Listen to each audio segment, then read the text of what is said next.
relógio marcava 5h45 da manhã quando Helena Moraes entrou no edifício principal do Grupo Transbrasil, empurrando seu carrinho de limpeza pelos corredores silenciosos do andar executivo. Caminhava com passo firme, sem fazer ruído, como se conhecesse cada canto daquele lugar de memória. E conhecia. 10 anos limpando as mesmas paredes, as mesmas mesas, os mesmos elevadores. Para todos naquela empresa, ela era simplesmente Dona Helena, a faxineira. Os funcionários a cumprimentavam sem realmente olhá-la. Os executivos falavam de dinheiro e projetos milionários como se ela não existisse.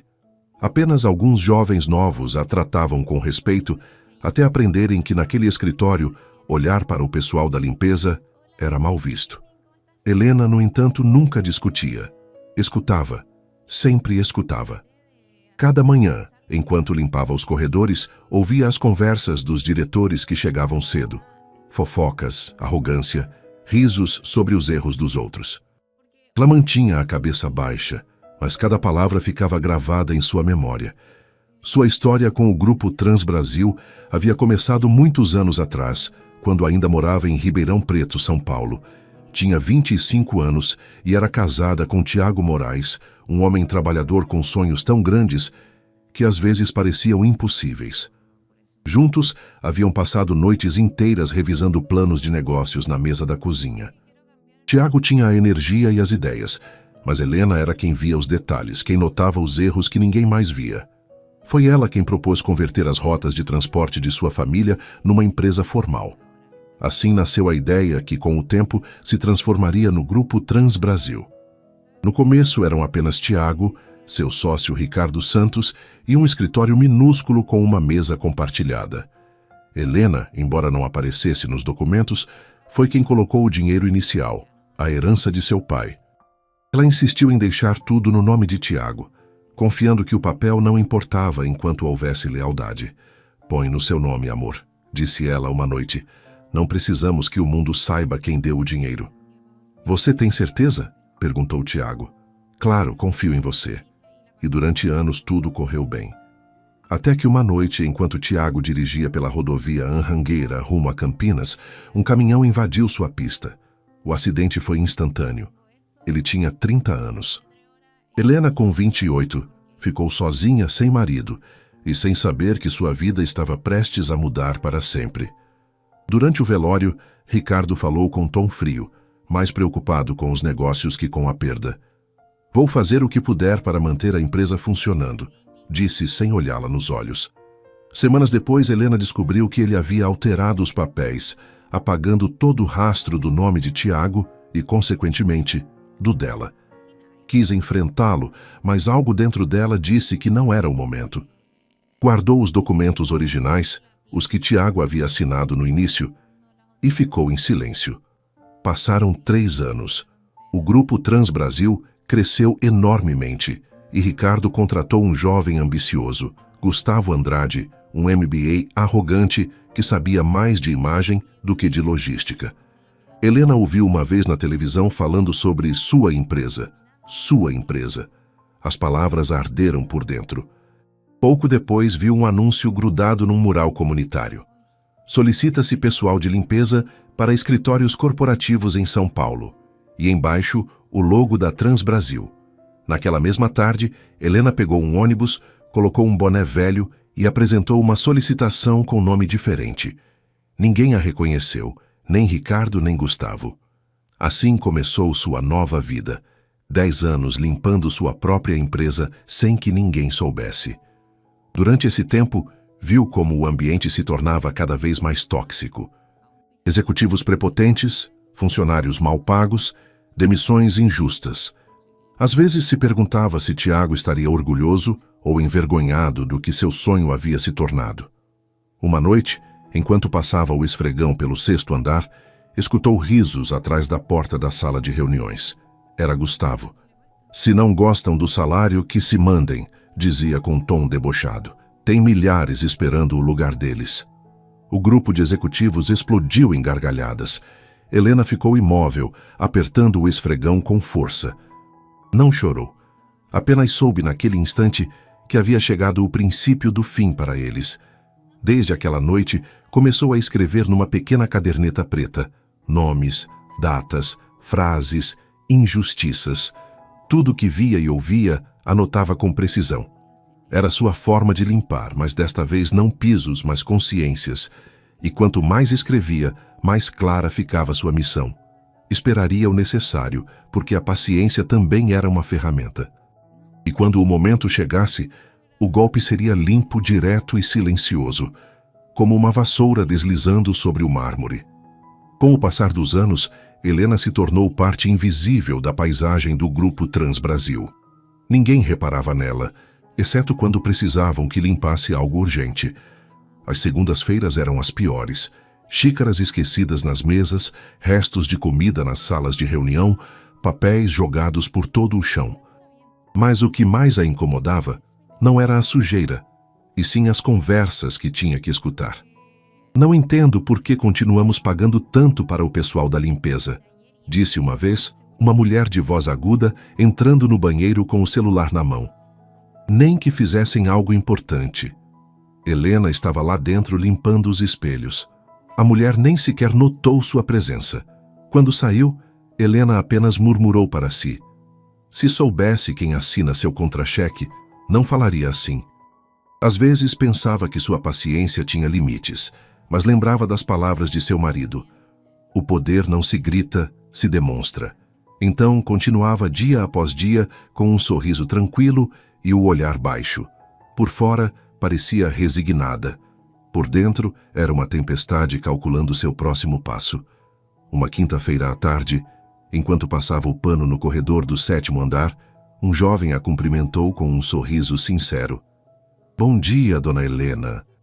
Era Ricardo Santos Filho, o filho do antigo sócio de seu marido.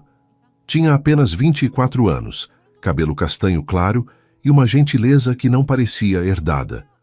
Bom dia, jovem, respondeu ela, um pouco surpresa de que alguém com aquele sobrenome se dirigisse a ela com respeito. A senhora trabalha aqui há muito tempo? Perguntou ele. Bastante, disse limpando a moldura de uma porta. Já vi passar mais chefes do que me lembro. Riu sem suspeitar do duplo sentido de suas palavras.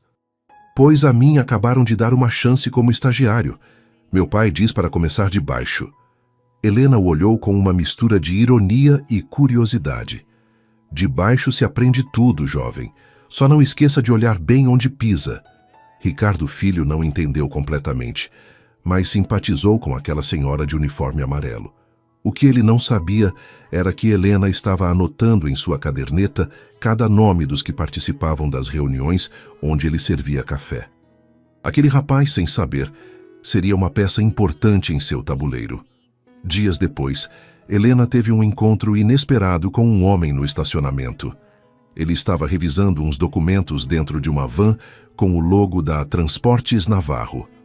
Quando levantou o olhar, seus olhos se cruzaram.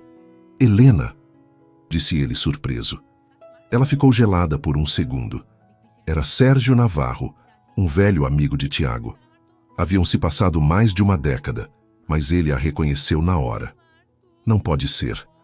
Todos pensavam que você tinha ido embora do país. Shh, sussurrou ela. Ninguém pode saber que estou aqui. Sérgio franziu a testa. O que está fazendo trabalhando como faxineira? Depois te explico, mas preciso que consiga cópias dos contratos de transporte assinados este ano. Para quê? Porque tem dinheiro que não bate e preciso de provas. Ele a olhou hesitando uns segundos e depois assentiu. Por Tiago, vou fazer. Naquela noite, enquanto os demais funcionários iam embora, Helena revirou as gavetas da área de manutenção. Havia conseguido um cartão de acesso que um supervisor tinha esquecido numa prateleira. Essa credencial lhe permitia entrar no arquivo digital do 3º andar. Seu plano avançava. Começou a tirar fotos dos relatórios e guardá-las num pendrive que escondia dentro de sua vassoura, atrás de uma tampa falsa que ela mesma havia fabricado. Cada semana Sérgio passava pela empresa e lhe entregava mais documentos. Ninguém suspeitava de nada. Enquanto isso, no mesmo prédio, um jornalista chamado Oscar Beltrão começava a receber e-mails anônimos. As mensagens vinham sem assinatura. mas continham detalhes muito precisos sobre fraudes internas no Grupo Transbrasil.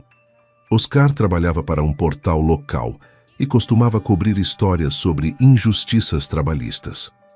Os primeiros e-mails ignorou, até que um incluía uma fotografia, um relatório com a assinatura de Gustavo Andrade aprovando cortes ilegais nos benefícios dos funcionários. Isso chamou sua atenção.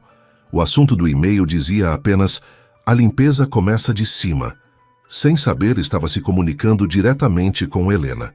Na empresa, Gustavo Andrade continuava se comportando como se fosse dono do mundo. Tinha 38 anos, um ego enorme e um gosto particular por humilhar os outros. Naquela segunda-feira, ao chegar ao trabalho, viu Helena esfregando a entrada principal. "Cuidado com o chão!" gritou debochando. "Não quero que suje meus sapatos, senhora."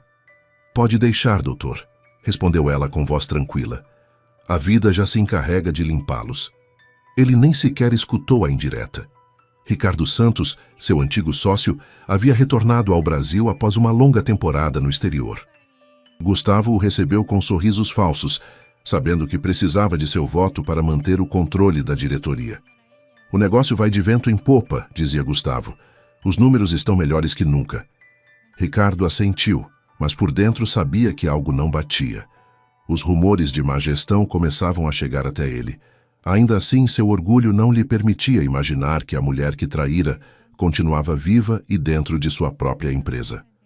Helena, por sua vez, continuava escrevendo em sua caderneta preta. Às vezes anotava frases como "Cíntia, licença negada por filho doente", ou "reunião sexto andar", comentário preconceituoso do diretor.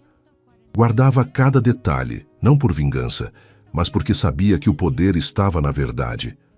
Uma noite, ao sair do prédio, encontrou Maria Torres, outra faxineira, sentada no estacionamento chorando. "O que foi, Maria?" "Meu filho teve um acidente", soluçou.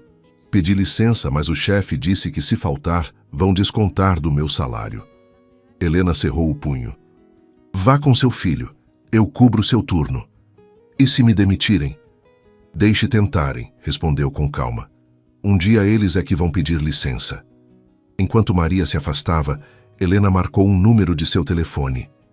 "Héctor", disse em voz baixa, "já é hora de preparar os papéis." Do outro lado, seu advogado respondeu com tom sereno. "Tem certeza?" "Totalmente. Esperei tempo demais." "Então, amanhã nos encontramos. Traga tudo que tem." "Você se surpreenderia com o que guardei todos esses anos", disse ela olhando sua caderneta. Helena chegou ao pequeno café da Vila Madalena logo antes do amanhecer. Era um lugar discreto, com luzes quentes e cheiro de pão fresquinho. Héctor Varela, seu advogado, já a esperava numa mesa do fundo com uma pasta grossa ao lado. "Pensei que nunca me ligaria", disse ele levantando o olhar. "Estava esperando o momento certo", respondeu Helena, deixando sua bolsa sobre a mesa. E chegou. Héctor abriu a pasta. "Trouxe os documentos originais, não é?" Helena assentiu e tirou de sua bolsa um envelope lacrado. Dentro estavam as cópias dos primeiros contratos societários assinados por seu marido Tiago e por Ricardo Santos. "Está tudo aí, incluindo a cláusula que me outorga os direitos sobre a parte dele após sua morte." Héctor sorriu levemente. "Perfeito. Com isso você pode convocar uma assembleia extraordinária quando quiser." Helena o olhou com calma. "Não quero fazer isso ainda. Falta algo." "O quê?" "Quero que eles mesmos se afundem antes que eu fale. Quero que o golpe chegue quando estiverem mais seguros de que ninguém pode tocá-los." Héctor assentiu. "Então, continuaremos juntando provas. Mas, Helena, quando decidir fazer, não haverá volta." "Eu sei", disse ela olhando pela janela. "Há 10 anos me preparando para isso. Não pretendo parar agora." Enquanto isso, no prédio do Grupo Transbrasil, o ambiente estava tenso. O jovem Ricardo Filho começava a notar coisas que não batiam. Os relatórios financeiros eram confusos, os benefícios sumiam e os rumores de demissões injustificadas cresciam a cada semana. Uma tarde se aproximou do departamento contábil com uma dúvida. "Com licença, poderia me mostrar os gastos de representação do último trimestre?" perguntou a uma funcionária. Ela o olhou nervosa. Esses dados só o Dr. Andrade autoriza. Mas faço parte da equipe de análise. Desculpe, jovem, não posso mostrar nada. Naquela mesma noite, quando Helena passou para limpar o escritório, encontrou o rapaz sentado diante de sua mesa com expressão preocupada. Aconteceu alguma coisa, jovem Ricardo? Não entendo algumas coisas da área financeira, respondeu. Há movimentações que não aparecem nos relatórios públicos. Helena deixou o esfregão apoiado na parede. Às vezes, o que não aparece é o mais importante. A senhora acha que estão escondendo algo? Eu não acho, disse ela baixando a voz. Eu sei. Ele a olhou surpreso, mas ela apenas sorriu e continuou limpando. Na manhã seguinte, Gustavo Andrade reuniu a equipe diretiva na sala principal. Temos que cortar gastos, disse com tom firme. A área de limpeza custa demais. Estou considerando contratar uma empresa terceirizada mais barata. Patrícia Leiva, sua assistente, assentiu sem questionar. Também sugiro eliminar os vale-refeições, acrescentou Gustavo. Não precisamos disso. Ricardo Santos, o sócio majoritário visível, não opinou. Apenas observava em silêncio. Helena escutava do corredor, fingindo limpar o vidro. Cada palavra era mais um prego no caixão daquela equipe. Naquela noite, em sua casa modesta na zona leste de São Paulo, Helena colocou sobre a mesa a caderneta preta, o pendrive e um pacote de documentos que Sérgio Navarro havia lhe trazido. Com um abajur aceso, começou a organizar tudo. E-mails impressos, notas fiscais e fotografias de reuniões. Sabia que estava perto. Enquanto isso, o jornalista Oscar Beltrão continuava recebendo mensagens anônimas. Naquela semana, uma delas trazia nova evidência, um áudio. Escute, dizia a voz de Gustavo. Se reclamam, que se mandem. Quem não estiver feliz pode ir vender coxinha na rua. Oscar reproduziu várias vezes. A voz era clara, inconfundível. Decidiu que era hora de visitar a empresa. Dias depois chegou ao prédio com uma câmera pequena escondida na mochila. Pediu para falar com alguém do Departamento de Relações Públicas, mas disseram que não havia ninguém disponível. Ao sair, viu Helena limpando o saguão e a cumprimentou por cortesia. Ela o observou uns segundos, reconhecendo o nome no crachá. O senhor é jornalista, verdade? Perguntou. Sou, Oscar Beltrão. Estou fazendo uma matéria sobre condições trabalhistas. Helena baixou a voz. Então está no lugar certo. Sem dizer mais, discretamente lhe passou um papel com um número de telefone. Me ligue hoje à noite, mas não diga meu nome. Oscar a olhou surpreso. Quem é a senhora? Apenas alguém que há muito tempo limpa a sujeira dos outros, respondeu ela, e continuou esfregando como se nada tivesse acontecido. Naquela mesma noite conversaram por telefone. O que quer que eu faça com essa informação? Perguntou Oscar. Ainda nada, mas quando eu disser, publique tudo e não deixe que a calem. A senhora faz parte do pessoal da limpeza? Digamos que faço parte da história, disse ela desligando.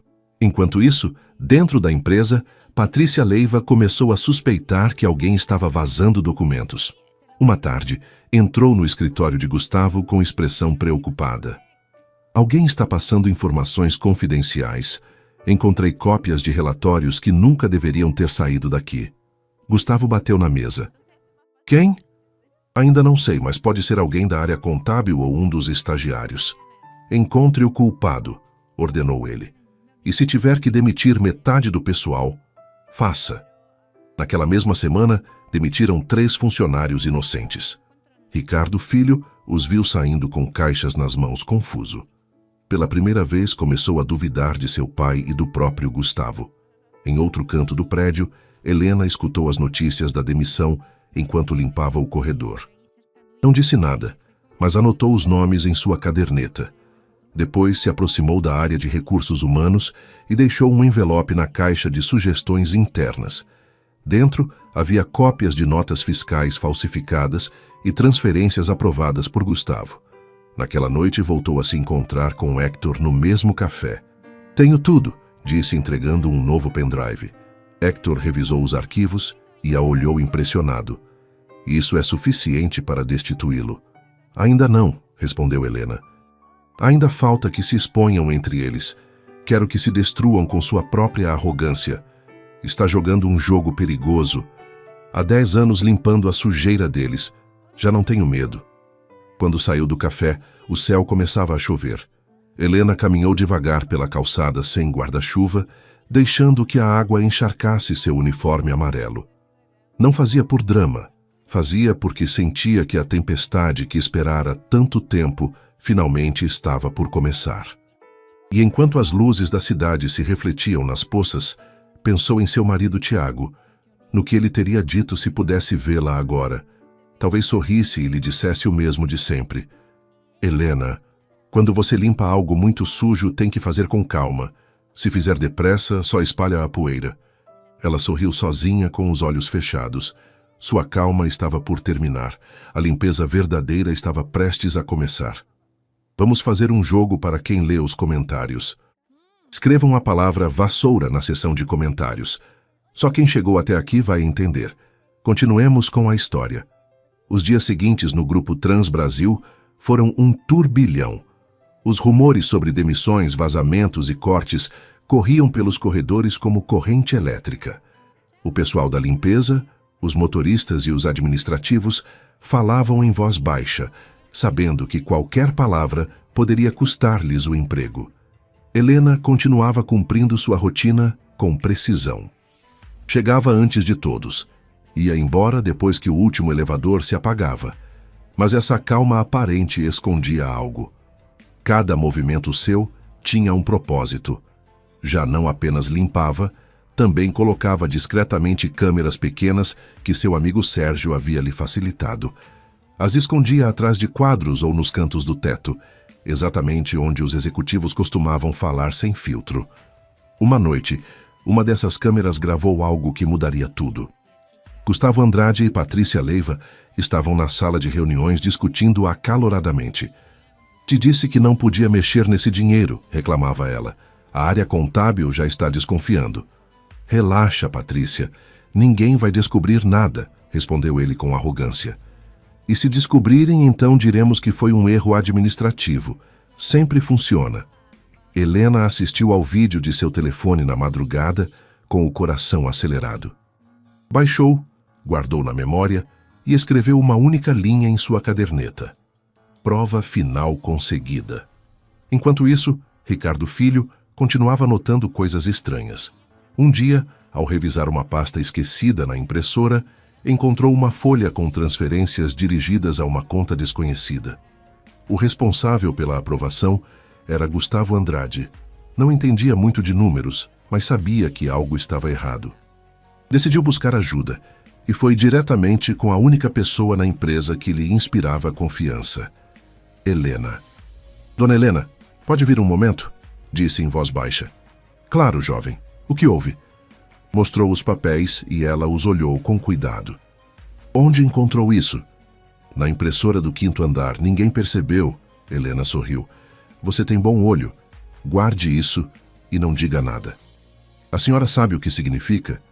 Significa que logo vai haver uma limpeza muito grande. Ricardo Filho a olhou confuso, sem saber se falava sério ou em metáfora. Naquela mesma noite, Helena ligou para Hector. É hora de fazer, disse com voz firme. Convoque a assembleia. Tem certeza? Sim, e garante que o aviso chegue diretamente a Ricardo Santos e a Gustavo Andrade. Quero que os dois estejam presentes. Está pronta para enfrentá-los? Há anos esperando este dia, Hector. Minhas mãos já não tremem mais. No dia seguinte, a notícia da Assembleia Extraordinária correu entre os diretivos como um raio. Ninguém entendia quem a havia convocado nem por quê. Gustavo se mostrou irritado. Quem autorizou isso? Gritou em seu escritório. Não sei, respondeu Patrícia nervosa. A notificação veio do escritório Varela e Associados. E quem diabos é esse? Um advogado de Ribeirão Preto. Gustavo franziu o senho. Então alguém está brincando conosco. Enquanto eles tentavam entender o que acontecia, Oscar Beltrão continuava preparando sua matéria. Já tinha provas suficientes. Os áudios, os documentos e os depoimentos de vários ex-funcionários que haviam sido demitidos injustamente. Só esperava um sinal da fonte anônima. Esse sinal chegou naquela mesma tarde. Uma mensagem curta, sem remetente. Amanhã às 10, Assembleia Geral. Leve a câmera. Helena passou toda a noite preparando sua roupa. Guardou o uniforme amarelo numa caixa e tirou do armário um conjunto que não usava há anos. Uma blusa azul marinho e um blazer sóbrio. Diante do espelho, prendeu o cabelo e respirou fundo. Não era vaidade, era símbolo. Pela primeira vez em uma década, se vestiria como a mulher que realmente era. Ao chegar ao prédio, os guardas quase não a reconheceram. "Bom dia, senhora. Tem agendamento?" perguntou um. "Sim", respondeu ela com um sorriso tranquilo. "E pode acreditar, vocês não vão esquecer." Subiu ao 8º andar. As portas do elevador se abriram com um som metálico que lhe pareceu o eco de todos os anos que havia esperado. No corredor, Patrícia Leiva a viu passar e franziu o senho. "O que a da limpeza está fazendo aqui?" sussurrou para outro executivo. Mas Helena não se deteve. Entrou diretamente na sala de reuniões, onde já estavam sentados Gustavo, Ricardo Santos e o resto da mesa diretiva. Gustavo levantou o olhar molesto. "Desculpe, senhora, mas esta reunião é privada. O pessoal da limpeza não entra aqui." Helena o olhou com serenidade. "Não vim limpar, vim recuperar o que é meu." O silêncio foi imediato. Todos se entreolharam confusos. Ricardo a observou com atenção e seu rosto empalideceu. "Não pode ser", murmurou. "Helena", disse ela. "Pensou que não voltaria, não é? Que me havia apagado como se fosse poeira." Gustavo soltou uma risada nervosa. "Isso é uma piada. Alguém pode tirar esta senhora daqui?" Então entrou Héctor Varela, impecável com seu terno azul, portando uma pasta grossa. "Bom dia", disse com voz firme. "Sou o representante legal da senhora Helena Moraes, acionista majoritária do Grupo Transbrasil." O murmúrio foi instantâneo. "O que está dizendo?" gritou Gustavo. Héctor abriu a pasta e colocou sobre a mesa os documentos originais. "Aqui estão os contratos de fundação assinados pelo Sr. Tiago Moraes e pelo Sr. Ricardo Santos. Após a morte do Sr. Moraes, os direitos passaram legalmente à sua esposa, a Sra. Helena Moraes." Ricardo tentou falar, mas não encontrou palavras. Helena o olhou diretamente. "Durante 10 anos trabalhei aqui recolhendo sua sujeira e escutando como falavam dos funcionários como se fossem descartáveis." Gustavo se levantou furioso. "Isso é uma fraude." "Fraude", repetiu Héctor. "É desviar fundos, assinar transferências falsas e alterar os demonstrativos financeiros. Temos provas de tudo isso." Helena tirou seu telefone e projetou na tela da sala o vídeo gravado por suas câmeras. A voz de Gustavo soou alta e clara. "Se reclamam, que se mandem. Sempre haverá quem limpe por menos dinheiro." Ninguém disse uma palavra. Ricardo baixou a cabeça envergonhado. Gustavo tentou sair, mas 2 seguranças já esperavam do lado de fora. "Por ordem da acionista majoritária", disse Héctor. "Fica destituído de seu cargo com efeito imediato." Helena caminhou até a cabeceira da mesa e apoiou as mãos sobre a mesa luxuosa. "Limpeza completada", disse com voz firme. Gustavo saiu escoltado sem olhar para trás. O silêncio foi absoluto. Ricardo continuava imóvel com os olhos perdidos. "Nunca quis fazer mal a você", disse com voz trêmula. "Não fez", respondeu Helena. "Me fez mais forte." Depois se voltou para o resto dos presentes. "Hoje começa uma nova etapa para a Transbrasil, e desta vez quem trabalha aqui será ouvido." Ao sair da sala, o murmúrio dos funcionários se espalhou como um rumor impossível. A faxineira que ninguém via acabara de demitir o chefe, e pela primeira vez em muitos anos, o prédio inteiro sentiu que algo limpo, verdadeiramente limpo, estava começando. O dia depois da Assembleia, o Grupo Transbrasil amanheceu diferente. O rumor já não era segredo. A mulher que limpava os corredores era a verdadeira dona da empresa.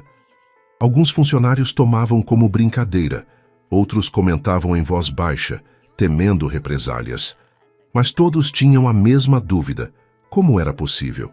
Helena chegou cedo, vestida com o mesmo conjunto do dia anterior. Desta vez, Não entrou pela porta dos fundos, nem usou o elevador de serviço. Entrou pela porta principal.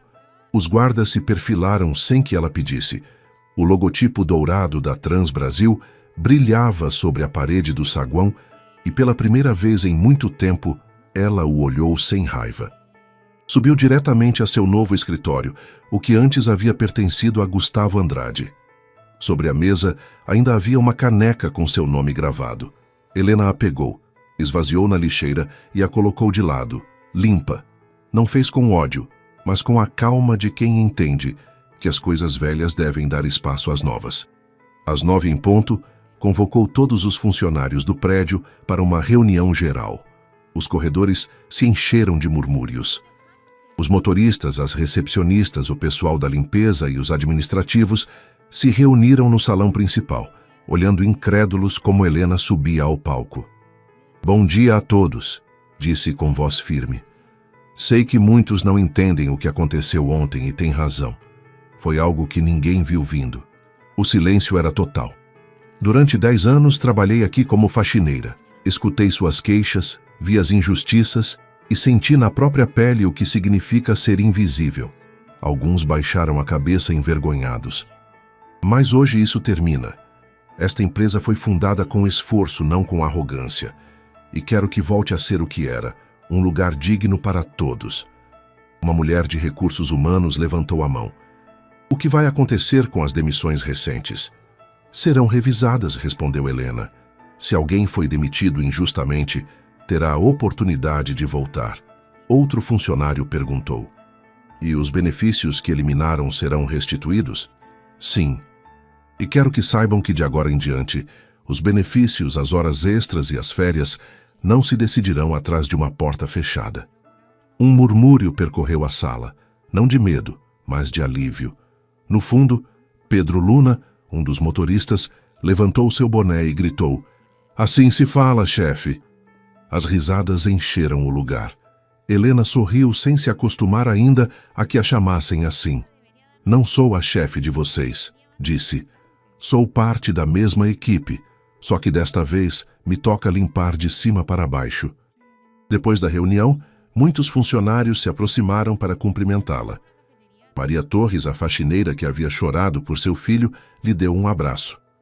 "Obrigada por não esquecer de nós, dona Helena." "Agora me chame só de Helena", respondeu ela com carinho. "Todos aqui merecem respeito, não títulos." Enquanto isso, no escritório do antigo sócio, Ricardo Santos se debatia entre a culpa e a humilhação. Seu filho, Ricardo Filho, entrou sem bater na porta. "Por que não me disse nada?", reclamou. "Porque me fez acreditar que Helena era uma desconhecida." Ricardo passou a mão pelo rosto cansado. "Você não entenderia. Foi há muito tempo." "Claro que entendo", respondeu o jovem. "Você roubou algo que não lhe pertencia." O pai se levantou alçando a voz. "Sua mãe estava doente. Precisávamos do dinheiro." "Não tente se justificar", replicou o filho. "Ela não tirou nada de você. Você é que tirou dela." O silêncio encheu a sala. Pela primeira vez, Ricardo Filho viu seu pai como realmente era. Um homem derrotado por suas próprias decisões. Sem dizer mais, saiu do escritório e fechou a porta. Horas depois, os noticiários locais e as redes sociais começaram a falar do escândalo. O jornalista Oscar Beltrão havia publicado sua matéria com o título "A Mulher que Limpou a Corrupção, 10 anos trabalhando como faxineira na empresa que fundou." A nota se tornou viral em questão de horas. As imagens do momento em que Helena destituía o CEO se espalharam por todos os meios. Alguns a chamavam de "a chefe invisível", outros de "a dona silenciosa", mas a ela não importavam os nomes. Enquanto os telefones da empresa tocavam sem parar, Helena permanecia em seu escritório revisando contratos. "Quer que dê uma entrevista coletiva?", perguntou Hector por telefone. "Não", respondeu ela. "Não tenho nada a provar. O importante não é que me vejam, mas que a mensagem fique clara." No entanto, o escândalo não tardou em incomodar certos investidores. Patrícia Leiva, que havia guardado silêncio durante a assembleia, tentou se aproximar. "Helena", disse com um tom suave, "talvez devêssemos lidar com isso com mais discrição." A imprensa pode prejudicar a imagem da companhia. Helena levantou o olhar de seus papéis. A imagem se limpa com fatos, não com desculpas. Se querem reputação, comecem por respeitar as pessoas que os fazem ganhar dinheiro. Patrícia não respondeu, apenas assentiu e saiu do escritório. Naquela mesma tarde, Oscar Beltrão foi procurá-la. Senhora Moraes, poderia me dar uma entrevista? Helena o observou uns segundos. Apenas se me prometer uma coisa. O que quiser. Não fale de mim, fale deles, dos que trabalham, dos que aguentam o maltrato, dos que continuam vindo cada dia sem saber que também merecem respeito. Oscar sorriu. Fechado. E outra coisa, acrescentou ela, não publique meu endereço. Já tenho gente suficiente batendo na porta. Ao anoitecer, os corredores do prédio se sentiam distintos. O ambiente já não era de medo, mas de curiosidade, até esperança. Os funcionários ficavam mais tempo conversando, alguns rindo pela primeira vez em meses. Helena caminhava pelos corredores, observando as mesas, as plantas e as janelas limpas. Ao chegar à porta da área de manutenção, se deteve. O carrinho amarelo de limpeza continuava ali, tal como havia deixado. Olhou em silêncio e sorriu. Não vou guardá-lo ainda, murmurou. Ainda há muito que limpar. No dia seguinte, convocou uma nova reunião, mas desta vez não com executivos, e sim com trabalhadores de todos os níveis. Quero escutá-los, disse. Não me interessa falar sozinha. Durante 2 horas, os funcionários contaram tudo o que nunca se haviam atrevido a dizer. As horas extras não pagas, os insultos, os tratamentos injustos. Helena tomou nota de tudo. Cada uma dessas coisas se resolverá, prometeu. E se alguém tentar impedir, vá embora. Assim de simples. Quando a reunião terminou, Pedro Luna se aproximou com um sorriso e ofereceu um refrigerante. A sua saúde, chefe. Helena levantou a lata e bateu com a dele.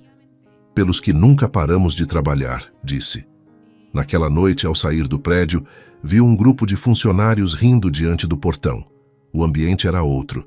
Helena respirou fundo. Sabia que o mais difícil apenas começava, mas pela primeira vez em muitos anos, sentia que estava limpando algo maior que um chão. Estava limpando uma história inteira.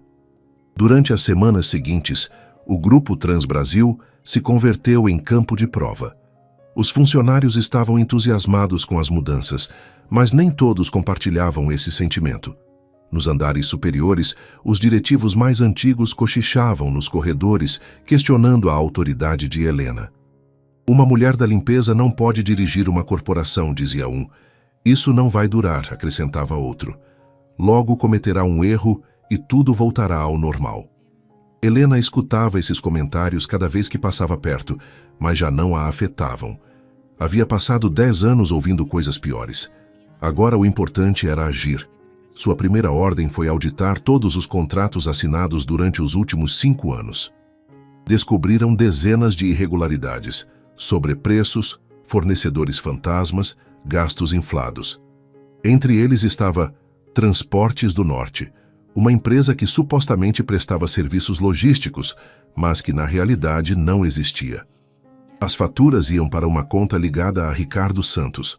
Temos a prova, disse Héctor Varela ao mostrar os documentos. Isso é desvio de verbas. Helena os olhou com serenidade. Não quero processos ainda. Que seja a verdade que o alcance, e se ele se antecipar, que tente. Tenho mais paciência que ele. Mas Ricardo não pensava ficar quieto. Humilhado pela exposição pública, começou a contatar jornalistas aliados e vazar versões falsas da história. Afirmava que Helena havia falsificado os papéis, que manipulou a Assembleia, que estava doente e fora de controle. Um telejornal local até transmitiu uma entrevista onde um suposto ex-funcionário garantia que tudo era uma montagem. Helena viu a matéria pela televisão e simplesmente disse: quanto mais gritam, mais medo têm.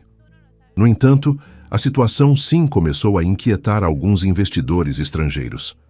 Helena decidiu enfrentar de maneira direta, convocou uma coletiva de imprensa e, para surpresa de todos, aceitou falar pela primeira vez diante das câmeras. Quando os jornalistas se reuniram no auditório, esperavam ver uma executiva altiva. Em vez disso, apareceu ela com um traje simples e o cabelo preso sem adornos. Colocou-se diante do microfone e disse com voz tranquila: "Ouvi muitas coisas nos últimos dias. Que menti, que roubei, que inventei minha história." Fez uma pausa. "A verdade é simples. Trabalhei 10 anos na minha própria empresa para entender como as pessoas de cima tratam as de baixo. E o que vi foi decepcionante." Mostrou documentos, datas e nomes. "Não me interessa o escândalo. Me interessa a justiça. O trabalho de cada pessoa vale, e quem não entende isso, não tem lugar aqui." As câmeras gravaram cada palavra. A entrevista durou menos de 10 minutos, mas foi suficiente para reverter o dano. Os meios começaram a mudar o tom. As manchetes agora diziam: "A dona que se infiltrou para limpar sua empresa por dentro." Enquanto isso, Ricardo Santos assistia à transmissão de seu escritório. Bateu na mesa com fúria. "Não pode ser. Como consegue?" Seu filho o observava em silêncio. "Pai, já pare." O que disse? "Pare de lutar contra ela. Se continuar, vai acabar pior."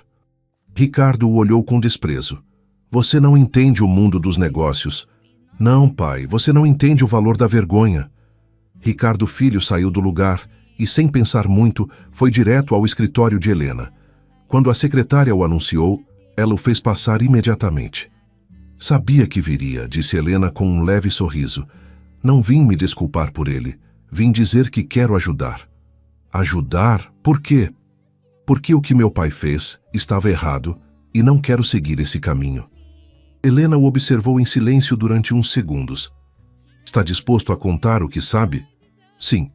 Posso entregar os e-mails que encontrei, os documentos que ele assinou." "Então se prepare. Não será fácil, mas às vezes é preciso limpar o que outros sujaram." Naquela mesma tarde, Helena e Hector incorporaram os arquivos do jovem à investigação interna. Era a última peça do quebra-cabeças. Enquanto isso, as mudanças dentro da empresa continuavam avançando. A área de recursos humanos implementou novas políticas de bem-estar, restabeleceram os benefícios por produtividade e reabriram o refeitório que havia sido fechado por corte de gastos. Helena visitava cada departamento pessoalmente. Falava com os motoristas, os operadores, os técnicos. Não fazia para posar, mas para escutar. "Como vão as rotas de entrega?" perguntava aos motoristas. "Muito melhor, dona Helena. Agora pelo menos pagam nossas horas extras." "Isso não é favor", respondia. "É justo." A imprensa começou a segui-la por todos os lados. Alguns a comparavam com empresários icônicos, outros a criticavam por falta de experiência executiva. A ela não importava. Sabia que a mudança verdadeira não estava nos jornais, mas nos corredores. Uma tarde, enquanto revisava relatórios, Hector entrou com expressão séria. "Ricardo planeja um processo", disse. "Alega que você o enganou com documentos falsos." Helena suspirou. Sabia que tentaria. Pode ser perigoso. Os meios podem voltar a atacá-la. Deixe tentarem. Tenho algo que ele não tem, a verdade e paciência. Mas o que Ricardo não sabia era que seu próprio filho havia entregado as provas à imprensa. Dias depois, um telejornal noturno publicou uma matéria especial com os documentos assinados por ele, demonstrando os desvios de dinheiro e as empresas falsas. A notícia caiu como uma bomba. Ricardo foi citado para depor e suas contas foram congeladas. Quando Helena viu a transmissão, não sorriu nem comemorou. Apenas disse em voz baixa: "As coisas sempre caem por seu próprio peso."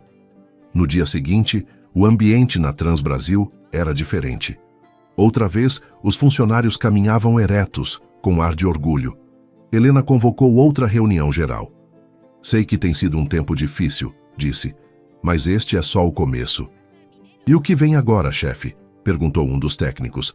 "Agora faremos que a Transbrasil seja exemplo, não pelo luxo, mas pela decência." Depois da reunião, ficou sozinha na sala. Caminhou até a janela e observou a cidade se estendendo sob o entardecer. Pensou em tudo o que havia passado, as noites de limpeza, as conversas que fingia não escutar, e pela primeira vez em muito tempo, sentiu paz.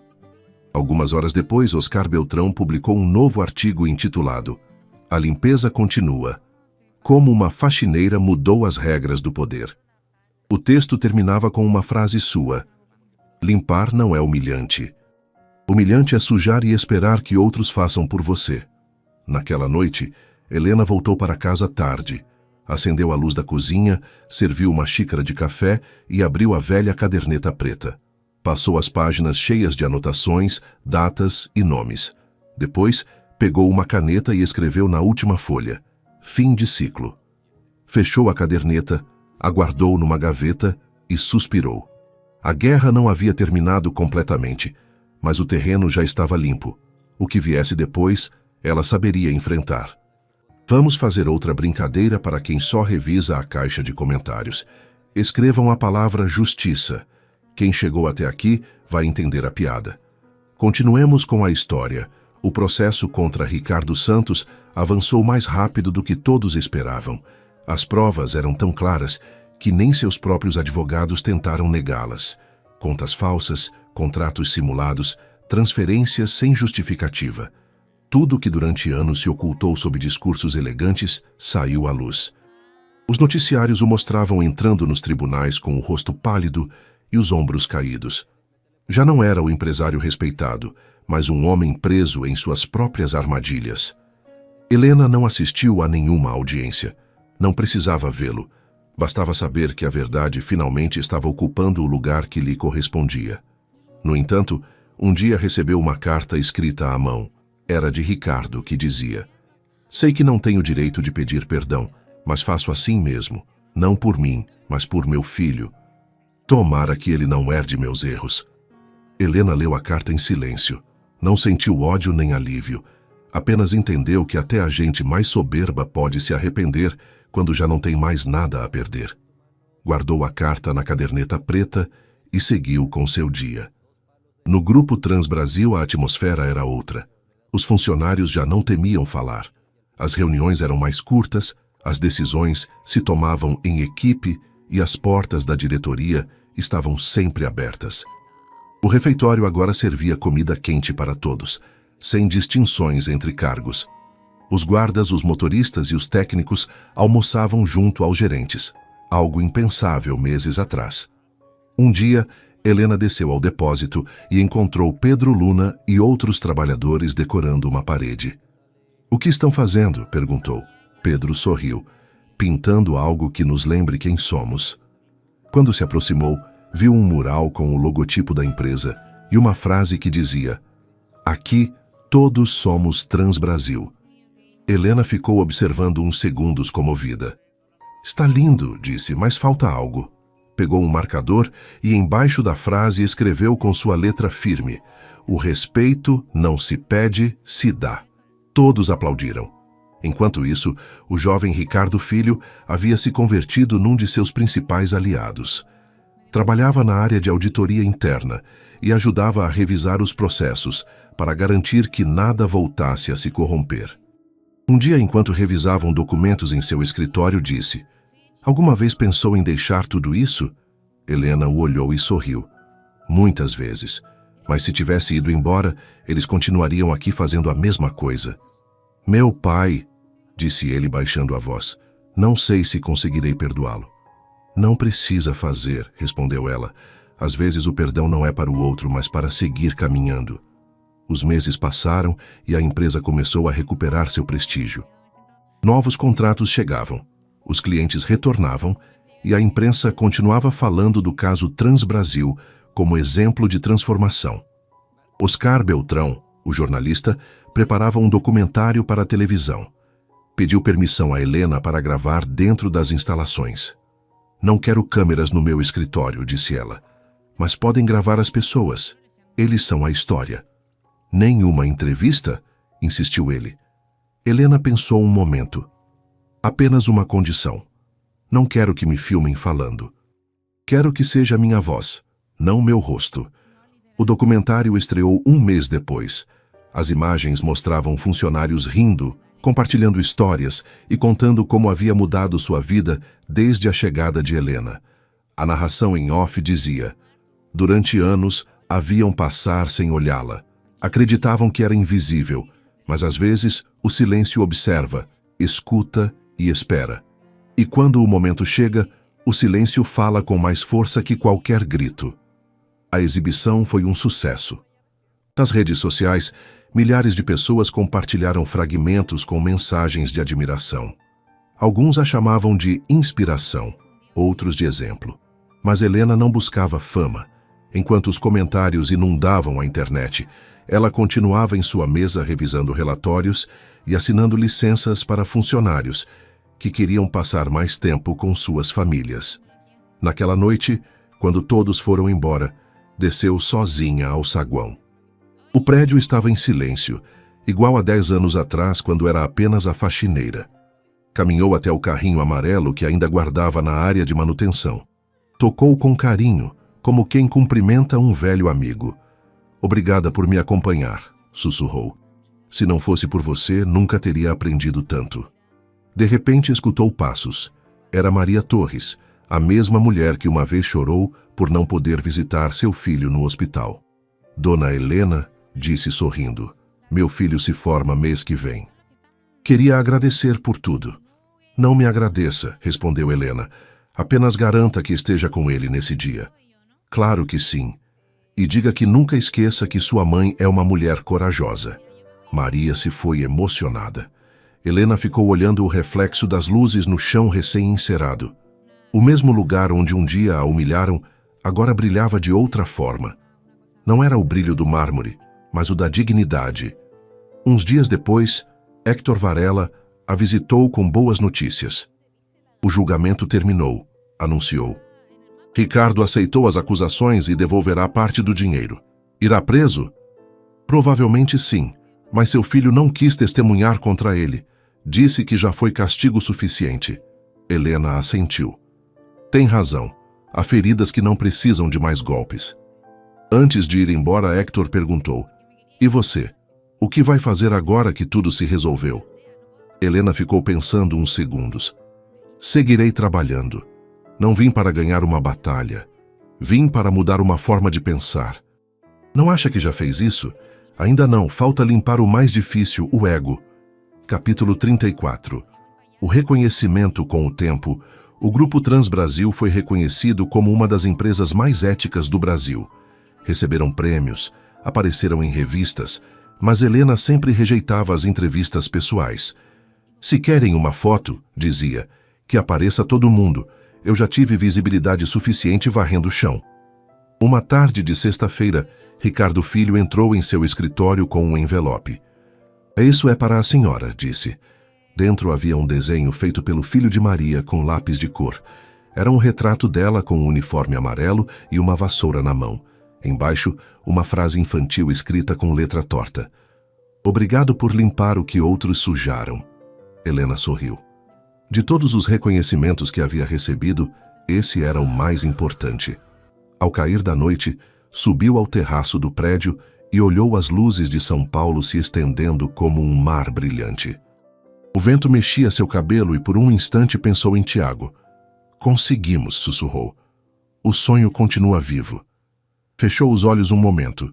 Sabia que ainda restavam desafios, mas também sabia que nada poderia voltar a sujar o que havia limpado com tanta paciência. O poder não estava nos títulos, mas na verdade. E a verdade, no final, sempre brilha. Capítulo 35. O futuro. Passaram alguns meses desde que o Grupo Transbrasil se transformou completamente. Os velhos escritórios já não cheiravam a prepotência nem medo. O prédio era o mesmo, mas o ambiente era diferente. As paredes pareciam respirar tranquilidade. Os funcionários se cumprimentavam com um sorriso sincero e até os corredores tinham outro brilho. Helena continuava chegando cedo, embora já não precisasse. Era um hábito impossível de quebrar. Às vezes, entrava antes de todos e se servia um café no refeitório, observando como a luz da manhã se filtrava pelos janelões. Aquela calma lhe lembrava seus primeiros dias como faxineira quando ninguém a via. Mas agora, não se tratava de invisibilidade, e sim de paz. Uma sexta-feira à tarde, depois de uma longa jornada, Héctor Varela passou para se despedir. Amanhã tenho que viajar para Brasília por uns dias, disse. Antes queria te dar isto. Entregou uma pasta com os documentos finais do caso Transbrasil. Está tudo encerrado oficialmente. Já não resta nenhum pendente. Helena recebeu com um sorriso. Obrigada por me acompanhar em tudo isso, Hector. Obrigado eu, respondeu ele. Você me lembrou porque me tornei advogado. Quando ele foi embora, Helena ficou sozinha em seu escritório. Abriu a pasta, revisou os carimbos e depois aguardou na gaveta inferior da mesa. Sabia que esse capítulo havia terminado, mas havia outro pendente, um que não estava em nenhum documento. Epílogo. A visita ao cemitério. No dia seguinte se levantou cedo, vestiu um conjunto simples e pegou um táxi rumo aos arredores de São Paulo. O caminho era tranquilo, com montanhas ao fundo e nuvens baixas cobrindo o céu. O motorista a olhou pelo retrovisor. Vai visitar alguém? Sim, respondeu ela com um leve sorriso. Alguém que me ensinou a acreditar. Chegaram a um pequeno cemitério cercado de árvores. Helena caminhou entre as lápides até chegar a uma de pedra cinza com o nome gravado. Tiago Moraes, 1974, 2004. Ficou de pé diante do túmulo por uns segundos em silêncio. Depois, colocou sobre a lápide um ramo de flores frescas e, junto a elas, uma caderneta preta gasta pelo tempo. Era a mesma que havia usado durante 10 anos para anotar tudo que via e escutava. Trouxe a caderneta, Tiago, disse com voz suave. Já não preciso mais dela. Passou a mão sobre a capa com carinho. A empresa voltou a fazer o que queríamos. Não foi fácil, mas conseguimos. O vento soprou entre as árvores e o som pareceu uma resposta. Helena sorriu. Prometi que não deixaria que destruíssem seu sonho. Fez uma pausa e acrescentou com um olhar firme. E também aprendi algo. O poder sem empatia não vale nada. Sentou na bancada junto ao túmulo e ficou olhando o horizonte. Durante um momento, recordou as noites sem dormir, os insultos, os olhares de desprezo. Recordou o dia em que Gustavo a mandou limpar uma mancha inexistente no chão, como se sua dignidade valesse menos que um pano. E depois recordou o instante em que o demitiu diante de todos, de cabeça erguida. Não foi vingança, murmurou. Foi justiça. Levantou-se, arrumou as flores e deu uma última olhada no nome de seu marido. Descanse tranquilo, amor. Já limpei tudo. Ao sair do cemitério, o céu começava a se abrir. O sol iluminava as ruas molhadas e o ar cheirava a terra nova, como depois de uma tempestade. Helena caminhou devagar, sem pressa. Sabia que o passado finalmente havia ficado para trás. Final. A limpeza eterna. Dias depois voltou à empresa. Ao entrar, todos a cumprimentaram com um sorriso e alguns aplausos espontâneos. Não era uma celebração planejada, apenas uma mostra de carinho. Helena agradeceu com um gesto e subiu a seu escritório. Sobre sua mesa havia uma carta. Dizia simplesmente: obrigado por nos ensinar que o trabalho digno não se mede pelo uniforme, mas pelo coração com que se faz. Seus funcionários. Seus olhos se umedeceram, mas respirou fundo. Não queria chorar, mas lembrar. Aproximou-se da janela, olhando a cidade viva sob a luz do meio-dia. Ao longe, se viam os caminhões da Transbrasil saindo da base com as novas cores da empresa. Já não eram cinzas, agora eram amarelos, como seu antigo uniforme. Sorriu ao vê-los. Essa cor que durante anos representou humildade, agora simbolizava força e renascimento. Ao cair da tarde, desceu ao refeitório, onde os funcionários compartilhavam bolo pelo aniversário da fundação da empresa. Pedro Luna levantou seu refrigerante. Pela chefe que nos ensinou a não nos rendermos. Ela levantou seu copo também. Por todos os que nunca pararam de trabalhar, respondeu. As risadas encheram o lugar. Não havia hierarquias, apenas pessoas celebrando ter recuperado a dignidade. Naquela noite, ao fechar o prédio, Helena caminhou uma última vez pelos corredores iluminados. Cada canto lhe recordava algo: os anos de silêncio, as madrugadas limpando o chão, as lágrimas de Maria, o sorriso de Ricardo Filho, o apoio de Hector. tudo havia valido a pena. Ao chegar ao saguão, se deteve diante do mural que dizia: "Aqui todos somos Transbrasil". Passou a mão sobre as letras, respirou fundo e sussurrou: "Isso queria Tiago desde o princípio, que todos fôssemos parte da mesma coisa".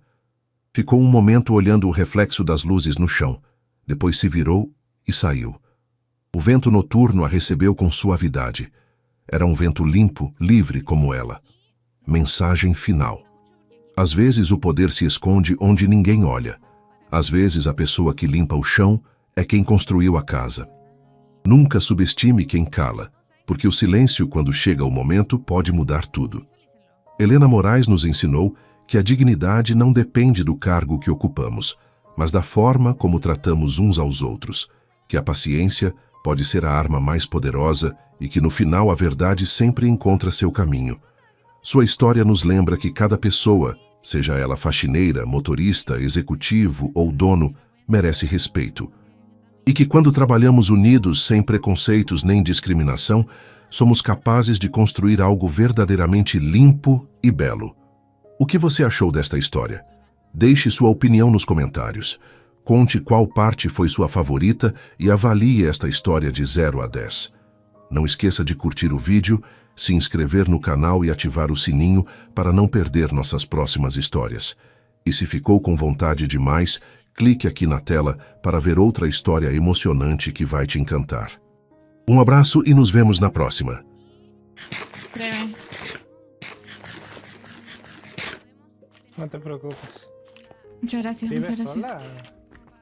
Sí, estoy... ¡Ah! No, ahorita no.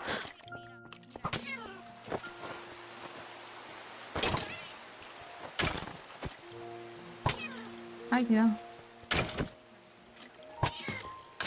Bueno. Sí, estoy haciéndome una casa ahí. Pretendo hacer una cafetería. Vente, Tan bonito no estos te quedes cofres. aquí. Espera, ¿qué? No te quedes aquí sola, sígueme. Ok, ok. Te llevaré a un lugar donde hay mucha gente y te van a cuidar y te van a enseñar y te van a ayudar. Pero ya empecé la construcción. Calmación, espérame. Muchas gracias por ese Podemos- raid, Rexy. ¿Cómo estás? Rain. No me sé los nombres, lo siento, me cuesta. ¿Cómo están? Perdón. Estoy con la chamba de streamer. No pasa nada. Anda a la Marco. Ven, espérate.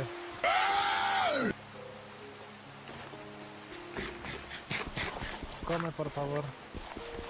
Calmación. Una cabeza. No me sirve más. Ponte eso. Nada, increíble.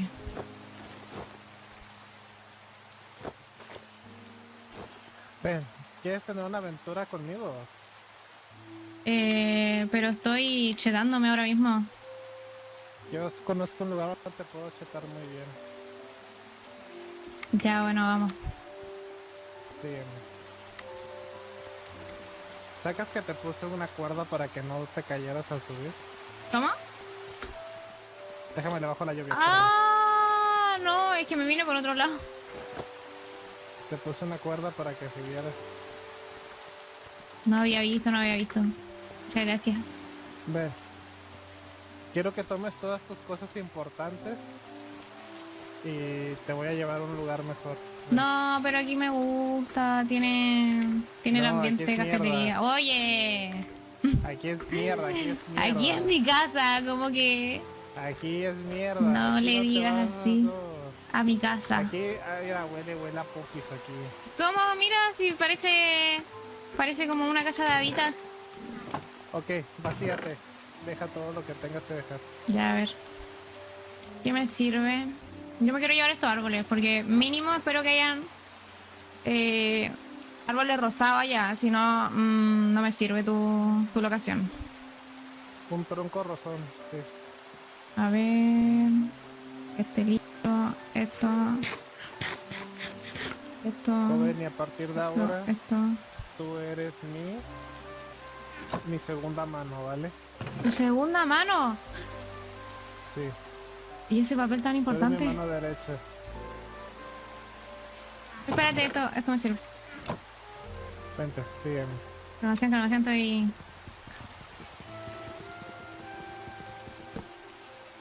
¡No, mi que mesa! veas que para comenzar nuestra amistad, te regalo un hada en una botella. Increíble, las odio. Me encanta que estén en botella. Sígueme.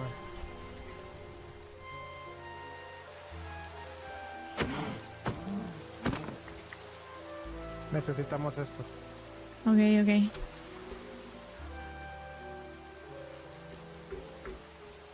Te voy a hacer una monstruo en Minecraft. Y el día que yo muera, tú te quedarás con mi imperio, ¿vale? Ok, me parece. Ah, sí, cierto. Toma. Pero mi meta de vida, yo quiero tener una cafetería. Entonces, si no cumple... Yo te pago la cafetería. No, sí, yo me la puedo hacer, pero quiero que... Si cumple con tu estereotipo de lugar, porque si no tiene flores rosadas, no me sirve. Toma. Eso fue lo que me dio el mini. ¿Y esto?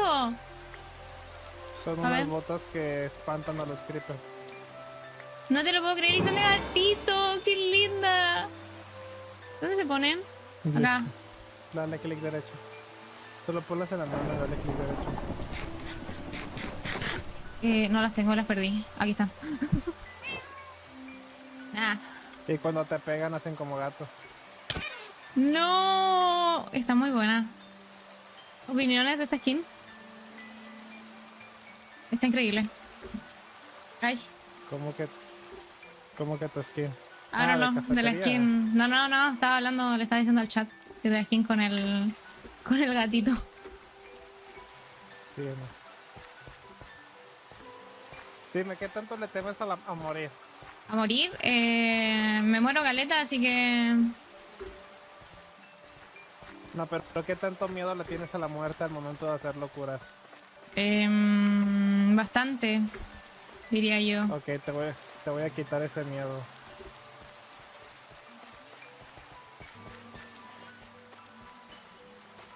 Mira, acércate al creeper. Acércate al creeper. Mira. ¿Quién se escapa de quién ahora? Nah, tan increíble. Listo. Te puedo mostrar un secreto. Bueno, o sea, lo que puedes hacer es que si el creeper te va a explotar, pones un bloque y no mueres. No, sí. Y Sí, conozco. Si llega a explotar, te va a dar medio corazón de vida. Vente.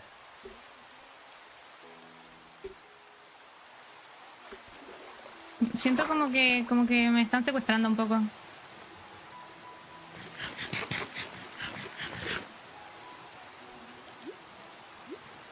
¿Me escuchan? ¿Aló? ¿Me escuchan? Tengo mucho miedo, chat, ¿qué está pasando? ¿Qué es esto? Es una aldea vikinga. Aquí vivimos muchas personas. Bienvenida, eres parte de la aldea. ¿En serio? Yo quería hacer una cafetería aquí, pero vi que estaba ocupado. Diles que vienes conmigo. Diles tú, mejor no me vayan a matar. Ven.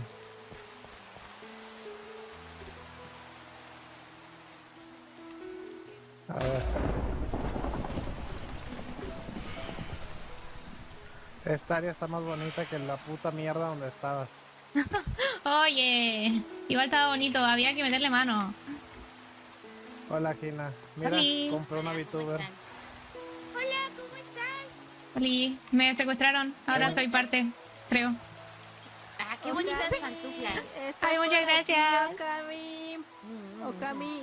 Está Yo aquí andaba Okami. bautizando mi mina ya, espérame. Hola, Ah. hola Kishi, mira, Oye, compré una ¿crees que me VTuber. pueda robar para poner una foto mía allá? Es que ya me voy, güey. Es para que sepan que es mi casa. Voy a poner una foto mía allá. Ah, gracias. Compré una VTuber, Kishi, salúdala. Oli. Hola. ¿Cómo te Sean compró? amigas. Me amenazó, me dijo que me iba No, sí, a así es, robar así todo es. si no Sí. venía y que mi casa era horrible y todo eso me dijo. Ay, ¿cuál es tu casa? No alcancé, hice el piso y me dijo, ven para acá. Viva. Así que Oye, bueno, ahora Y Bueno, la... mande. Y la comida... Están los cofres todo. En los Ah, hornos, gracias. perdón. En los hornos, en los hornos.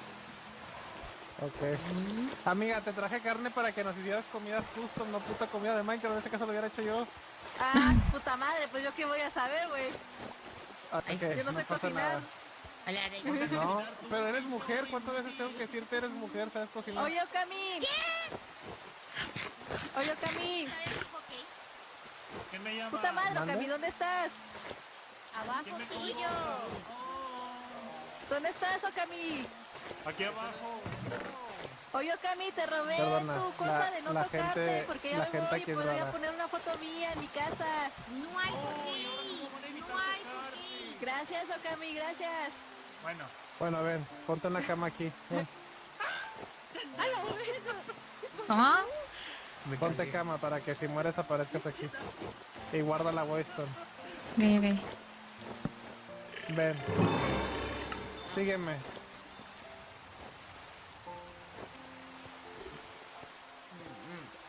¿Y eso de quién es? ¿Qué cosa? ¿Eso? No sé. No te preocupes. Súbete, te llevaré. ¿A dónde? ¿Por aquí? Tú súbete.